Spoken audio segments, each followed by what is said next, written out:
Yeah, my grandma, she actually the one who taught me how to dunk, and that might sound crazy. Hang on. Tell me more. We would go outside. She would be like, baby, you just gotta jump. And she would just like, kind of like. How old are we at this point? I was like, probably like 7, 8. Okay, so and this is like an 8.5 foot rim. Okay. And like, they would literally just tell me to jump. I was dunking by the 6th grade, a 10 foot rim. And I was only like 5'7" at the time.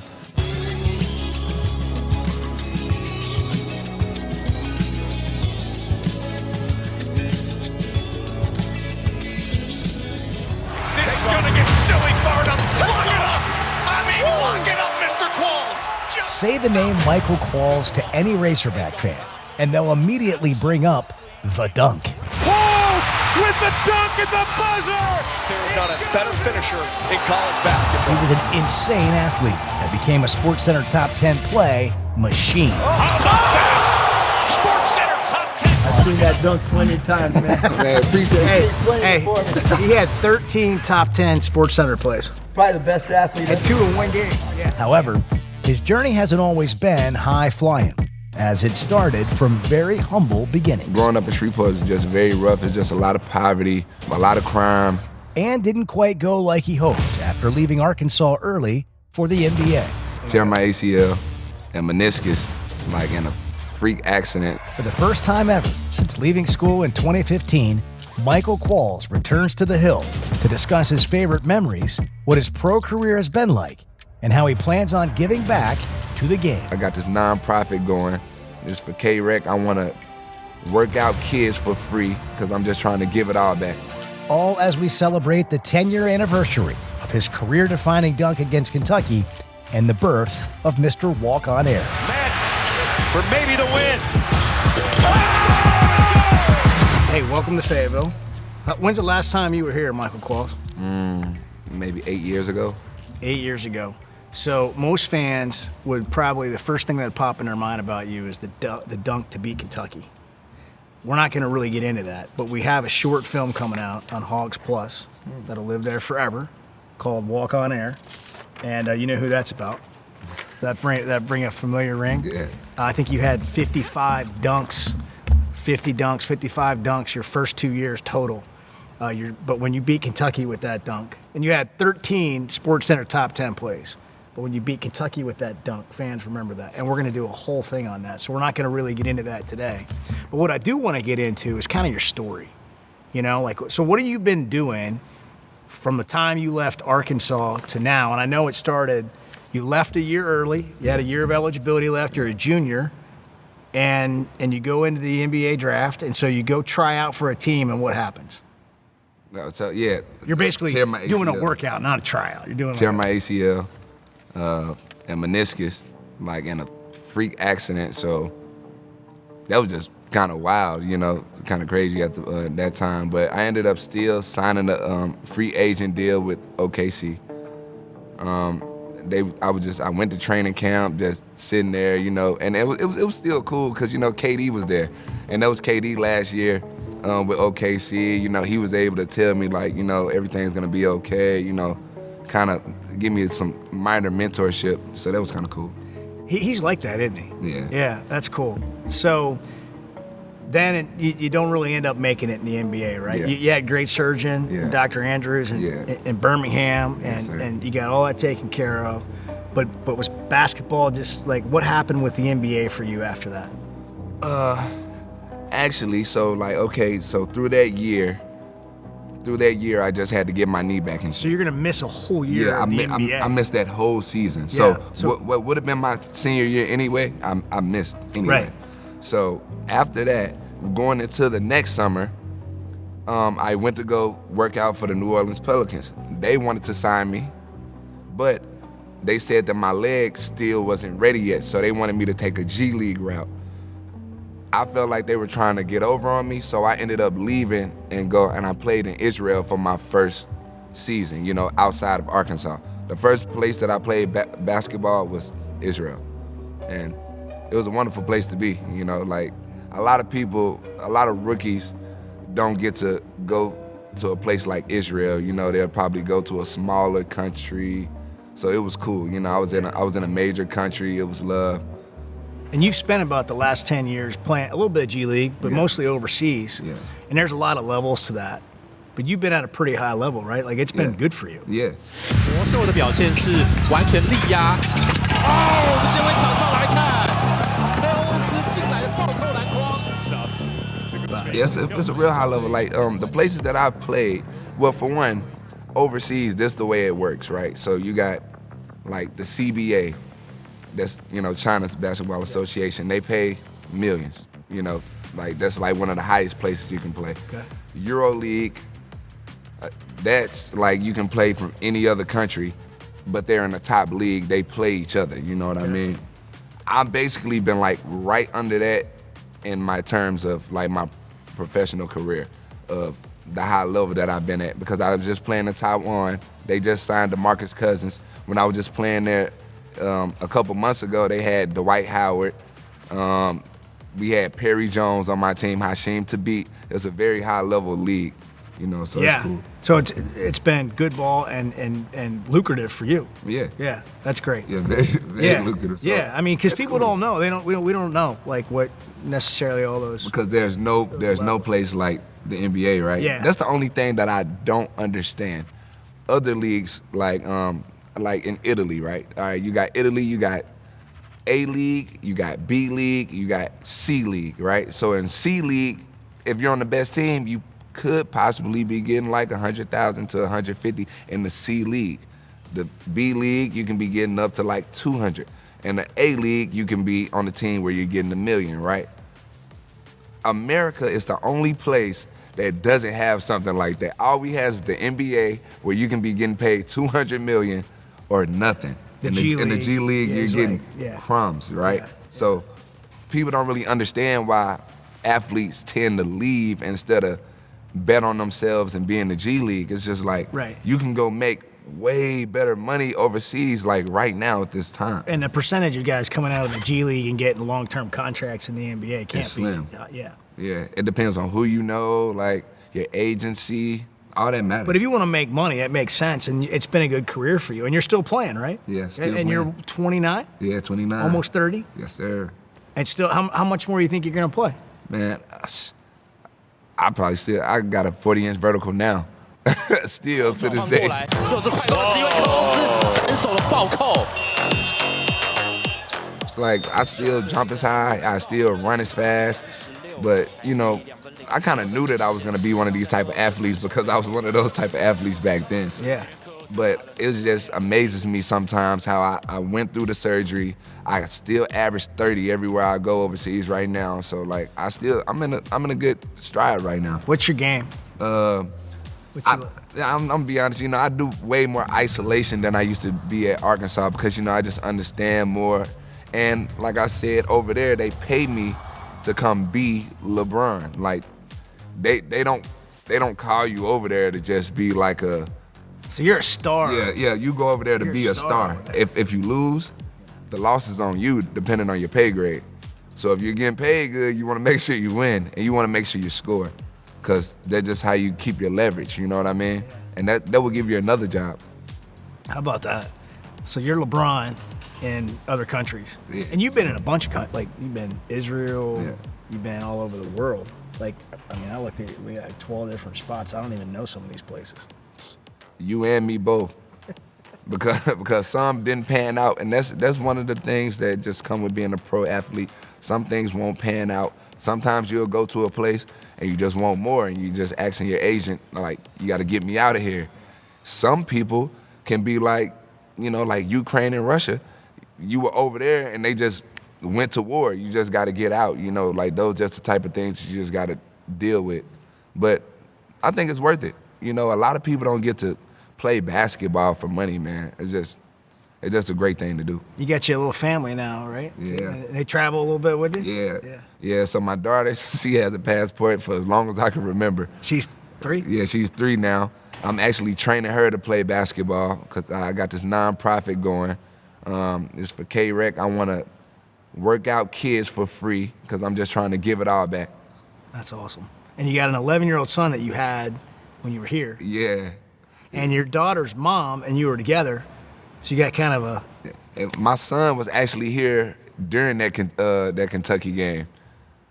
I be telling him all the time, bro, you were a part of greatness and you don't even remember. Cause it was only he's gonna get to watch it now. Yeah. You're gonna get to show it to him on Hogs Plus. Let's go back to where you grew up and take the journey a little bit of how you got to Arkansas. So you grew up in Shreveport, Louisiana. What was that like?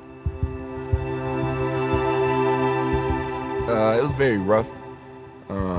Growing up in Shreveport is just very rough. It's just a lot of poverty. A lot of poverty. It's just a lot of crime. It's just a lot of ignorance just because you just don't know. You know what I mean? It's kind of behind.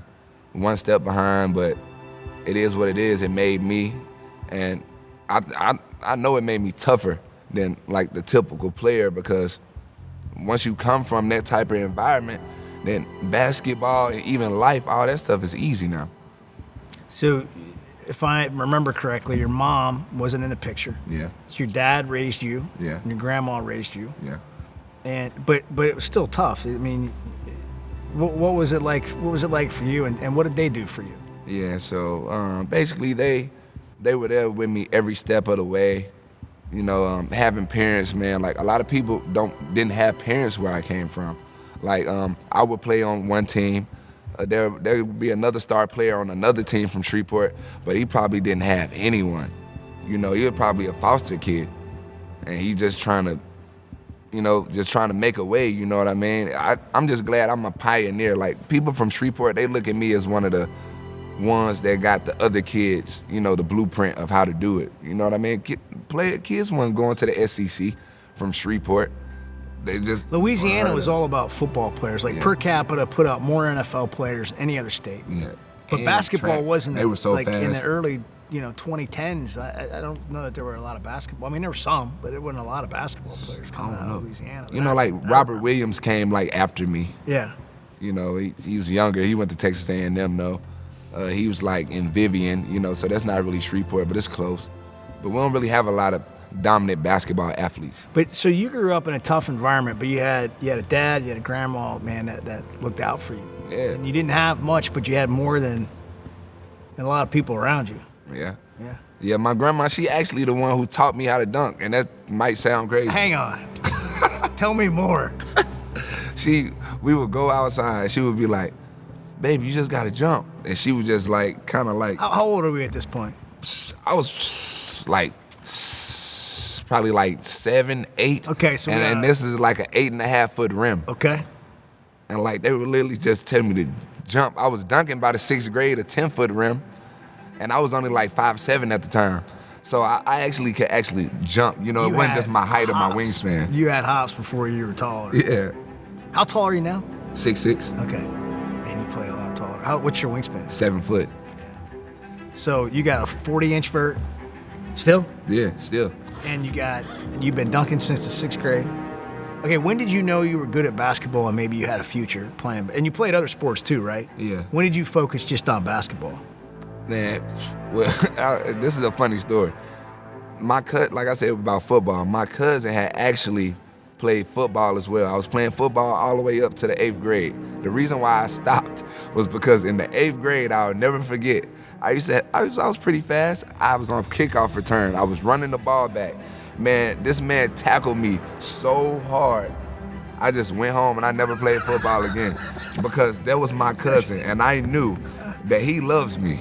That was your cousin? Yeah, he loves me. And if he was able to hurt me that bad and he loves me, then I don't want to play against nobody else that don't love me.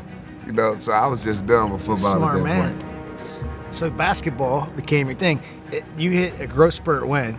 7th to 8th grade. So like I was like 5'9" at the beginning of my 7th grade year. By the time I was going to high school, I was 6'4". So it was like. So you're a freshman and your dad realizes something, right? He sees something. He just knew I wanted to play basketball, but it really didn't matter what I wanted to do. He just wanted to like support me. But I think when I became an 8th grader that was catching alley-oops off the backboard and stuff, it kind of something clicked on in his head that, okay, maybe he can do something. But I don't think he knew that I would be a college athlete. You know, he was just gonna be like somebody that he could be proud of. But I went to high school, went to Huntington, and after that, I just turned it up. Yeah. And I never stopped. And then forward, a 6'5" senior, number 23, Michael Qualls.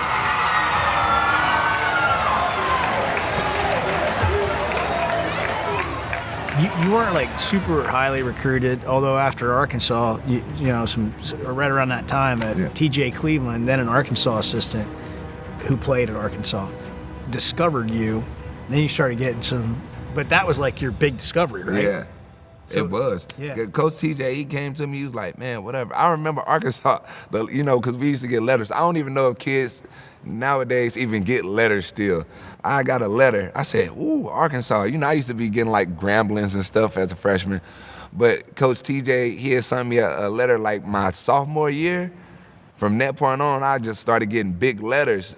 But yeah, I didn't like talk to the coaching staff. You'll see a Florida and all this stuff in there every now and then, but it was just letters. Like they actually came to my house. Coach A, he had sat in there. I'll never forget.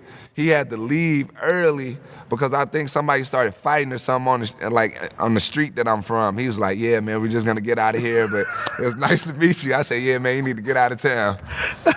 What was your house like? Was it little? It's kind of like, it was a small house, but just like the community, like I told you, the community that I stayed in, it was just different. Hey. But it was wholesome though. Coach A grew up in a shotgun house. You know what that is? Like just almost like a trailer, right? And you got basically two families on either side. So I feel like he could connect. He connect totally, man. Besides his name, he stayed with a bunch of brothers and sisters in the same room. Yeah. So he can relate to that. But that's funny. He's like, we're gonna get out. Yeah, he's like, yeah, man, we're gone. But you came on a visit, and what happened when you came on your visit? Fell in love immediately. I had a visit to Florida right after. Like a couple days or a week after my visit was supposed to be here. I came here, they had like Kai and BJ and those type of guys. They were over us at the time. Man, we went out here. I had so much fun. I just committed right on the spot. I never ended up going on my visit to Florida. I never ended up going to my other visits. I was just done. I just knew Arkansas was gonna be the school for me, which was different because I had a whole bunch of mid-majors like Louisiana Tech. They had, I think, Mike White at that time. He said, yeah, he could get me to the NBA, come here. It fit me better. I could have better numbers. But I always had belief in myself that I could do it at the highest level. I didn't want to look at Arkansas like, okay, I can just be a subpar player. I felt like I could actually achieve something. And so it ended up playing out like that, so I'm glad that it did. Yeah, you did. Coach Zimmerman, Matt Zimmerman, Coach Z, and TJ. Like TJ used to take Z in his office and show like videos of how crazy you were in high school. Like, look at this guy. And not everybody knew about you. Yeah. But you were always crazy athleticism. I still remember how everybody reacted when I came like my freshman year and we had like the the red and white games and stuff. It was like the first time that they ever really seen us play. And I was like dunking crazy in there. That's when I still had the little afro and stuff. And everybody was like, okay, you're good. But we were just okay that year. That was the only thing. I felt like it would have been way better that people probably would have been able to predict my success. Yeah. Like I would say that. They seen that I came here freshman year, we weren't that good. I probably only averaged like 4 points my freshman year. Yeah, but you played in 31 games. You played more than any other freshman. You had 20 dunks your freshman year. They started playing me. Like, that's what I'm saying. At the beginning of the regular season, I was a freshman. We didn't really have big men at the time. Everybody was kind of the same size, and my skill wasn't really that developed yet. So I was kind of like an undersized forward man, if you want to be honest. But the next year, Bobby ended up coming in. I was a total 3 at that time, so I was at the small forward position.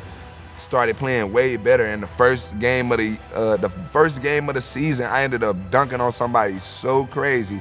I made a top 10, and from then on, it was over with. Drives in, and there's the stop. Oh my God! Oh my Lord, what a dunk!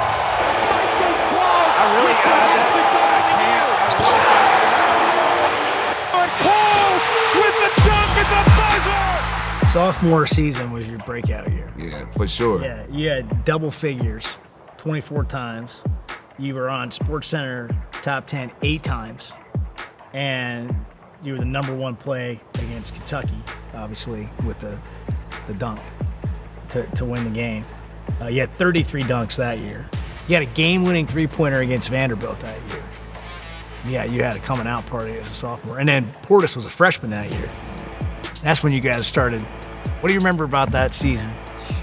Man, it was love. I still remember, like, man, for one, Bobby, I like to think of me as, like, a pioneer of, like, things changing, right? Because Arkansas, the reason why I was sold, they were showing me all the other stuff, like back in the day in the 90s, where Arkansas was just so dominant, and I was born in 94. That was crazy. That's what. So, like, they was showing all this stuff, but Arkansas was just kind of okay, you know what I mean? But when I came, it was like the beginning of something. And then Bobby coming, it was amazing because we had All-American. You know, that's major getting the All-American to your school. So once we got Bobby there, he kind of opened the doors for all the other All-Americans to, like, you know, come in. That was just spectacular to me. You know what I mean? He stayed home. Holman, bounce pass stolen by Qualls. Michael end to end with a tomahawk jam. Qualls with a flush, and the Hogs are up by 2. You had a game one season against Alabama where you had 2 SportsCenter top 10 plays in the same game. That doesn't happen very often. What was that like for you? Like, just that whole when you were able to throw down a big dunk or whatever. I mean, like, we all get excited. It's cool to watch, but like, what's your mindset? I don't know. I was just telling Coach Z that earlier. I was like, I wasn't really one of those guys that focused on stats. Like, I would have 20+ points just because that's what I had to do to win. You know what I mean? Like, I wasn't thinking that I needed to do something. But when I dunked, that was the only time where I was just so thirsty, like I needed to dunk this ball right now. Like, it's just a love that I got for doing it. Because I'm just so naturally good at it, right? So I don't think anything. It's just like if I get an angle going to the basket, I'm just gonna take off. And and you brought up Vanderbilt when we won that game. Man, Coach Z's face was as red as a tomato when I made that three. In trouble, here's Qualls.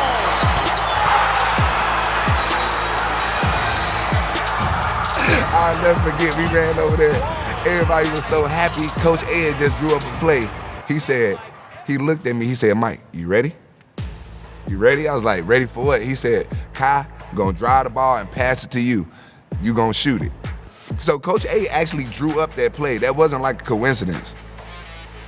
I was just so surprised that I ended up making the shot. like Kentucky dunk, that was like my biggest moment by far. But what means the most to me, I think, was that three, man, because that was like the second game winner of the season. Yeah. That was like major for me. Yeah, that's so cool. Junior year, you averaged almost 18 points a game. You had a career-high 30-point game against Bama. You had 14 20-plus point games. You averaged 23.5 points in the NCAA tournament. You guys pretty good. Ended up losing to a really good North Carolina team. What do you remember about your junior year? I was just unstoppable. That's what I remember. Like in a humble way, of course. It was in a humble, posterized way. Yeah. All I remember was me and Bobby led the league led the country in scoring as a duo. Like, me and Bobby, our duo, like, our team was real good that year. We had Ja'Cory, we had a lot of good players. Kai, it was his senior year. Landis, they were all good. But the tandem that me and Bobby had, like, that's what I remember the most. You know, like, my sophomore year, it was kind of like I had my own success and Bobby had his own success. My junior year and his sophomore year, we were just like a two-man wrecking crew. Like, that's what I remember the most. And it was just good, bro. Like, we were supposed to win almost every game. We would have been number one. Like, I still feel cheated out of my ring to this day. Because if there would have been any other team besides that Kentucky team that didn't lose a game, then we would have been number one in the SEC. I really believe that. We were number two. We went all the way to the championship. They didn't lose until the Final Four. They had like 10 people that went to the NBA. So what can you ask of us? Yeah. Like, on paper, you would be like, Bobby Portis and Mike Qualls in Arkansas. On paper for them, you had like 10 guys that could be lottery picks. Like, it's just nothing that we can really do at that point. Yeah. I mean, you guys had great memories, and fans loved watching you play, and you gave Arkansas so much. You individually, though, to have 13 SportsCenter top 10 plays. I mean, I don't know who keeps stats like to compare that to, but dude, that's like, come on. I mean, did you just like, have you ever thought about this? Have you ever said, yes, like, come on, man. But like, no NIL deal. I be saying that all the time. You want to retro, you want to go back and retro. We barely getting by. Did you go home and just watch yourself on SportsCenter? Yeah, I would do that all the time, man. Like, I would do that all the time. You know, like we were all friends, man. Like being a part of Arkansas, it was being a part of something because we were all friends. Everything was lovely, you know what I mean? So I would always go watch that type of stuff. Michael Qualls in the house!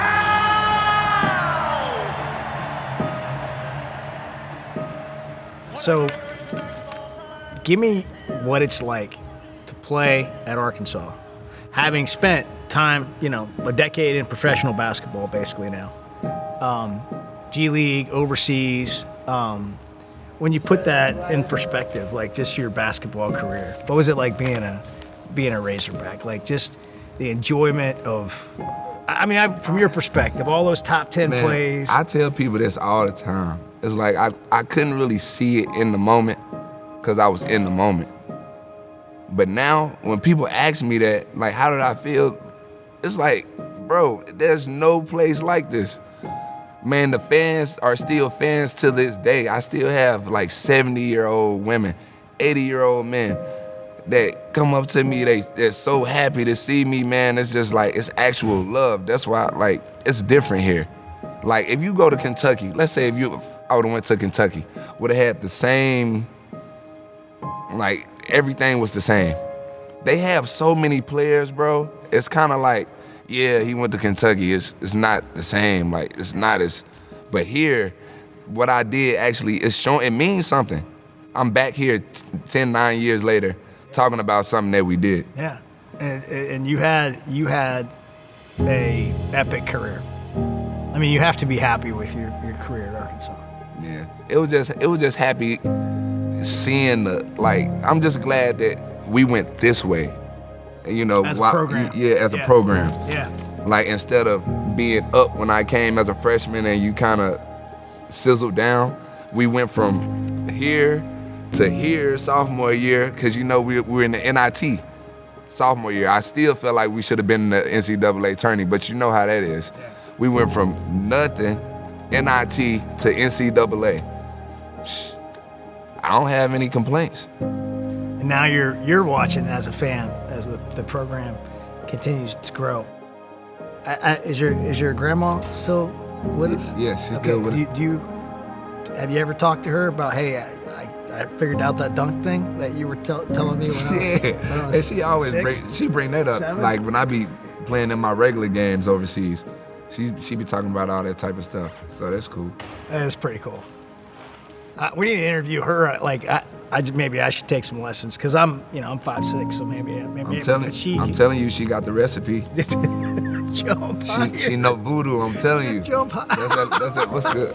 That's that Louisiana stuff. You're one of my favorite players, and I saw you. I was like, oh my gosh, that's Michael Qualls. Okay. All right, you ready? Thank you. No problem. The putback dunk, the Kentucky game is that was one of my all-time favorite moments. So, as a Razorback, when you think back on your career and you think about fans that we just talked about, how do you hope that Razorback fans remember Michael Qualls' time here? Mr. Walk on Air. Somebody that was just electrifying, that just made them excited. Just bringing excitement to people is big for me. You know what I mean? Like, just the kids that probably were in there that are not kids anymore when I did that, like, that mattered. You know what I mean? Just bringing excitement. People want to see an exciting player, Because at the end of the day, a dunk, a layup, a floater, and a midi is all 2 points. But if I'm bringing the most exciting way to bring the two, then it's cool. I feel like you will remember me. Well, you did that. You're still doing it. How long do you think you'll keep the 40-inch vert? Like, what age? You know, some people talk about retirement. I just want to know when you think the 40-inch vert goes down to like 38. Man, the way I'm looking at Jeff Green and LeBron still dunking, I don't know. I'm going to give myself like another 3 more years until it go down from a 40 to 39. I love it, man. It's been great to catch up with you. Hey, good luck with that family of yours and that career you got going. Thank you. Tell me real quick about what you're wearing, K-Rec. Yeah, man, K-Rec. So this is our fashion line. You know, this is a part of nonprofit too. So, you know, this is big. Actually, my girl made this, so shout out to her. You know, she keeps me on with the fashion. She wants to be a fashion designer, so, you know, I have to model the stuff, obviously. You sure do, yeah. Well, you're doing great. You look good. All right, man, go over there and say hi to Ronnie Brewer. Appreciate you.